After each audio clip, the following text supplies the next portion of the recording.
আমি গতকালই একজন বড় ব্যবসায়ী আমার সঙ্গে দেখা কথা হলো, তিনি বলছিলেন যে আগে ঘুষ দিতাম 1 লাখ টাকা, এখন দিই 5 লাখ টাকা। এটা আমি জানি না বুঝছেন মহোদয় এটাকে কীভাবে দেখবেন, অন্যভাবে মনে করবেন কিনা, but that's the truth, that's the reality.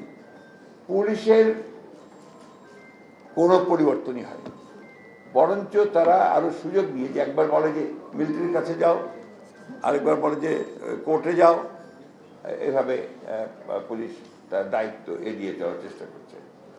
কারণ তারা তো আসলে কনফিডেন্সই নেই। পুলিশ তো সেই পুলিশ না যে আপনার কনফিডেন্স নিয়ে কাজ করতে পারে, কারণ তারা তো আপনার ওই বিগত সরকারের সেই সমস্ত অপকর্মগুলোর সঙ্গে জড়িত ছিল। ফলে এই জিনিসটা এত সহজ নয়। আমি যে জিনিসটা বলতে চাচ্ছি, এই জিনিসটা এত সহজ নয়। এটাকে রাতারাতি আমরা সব কিছুকে বদলে ফেলতে পারবো না। আবার তাই বলে যে আপনার দীর্ঘকালের জন্য গণতান্ত্রিক চর্চাটাকে বাদ দিয়ে এটাকে ঠিক করার জন্য কাজ করতে থাকবো, এটাও আমি ঠিক বুঝতে পারি। আমি যেমন এখনই কবির সাহেবকে বলছিলাম পাশে, যে কোনো কিছু চাপিয়ে দিয়ে কি কোনো কিছু করা যায়? একটা প্রক্রিয়া দরকার হয়, প্রসেস দরকার হয়। গণতন্ত্রকে তার প্রক্রিয়ার মধ্যে দিয়ে চলতে দিতে হবে।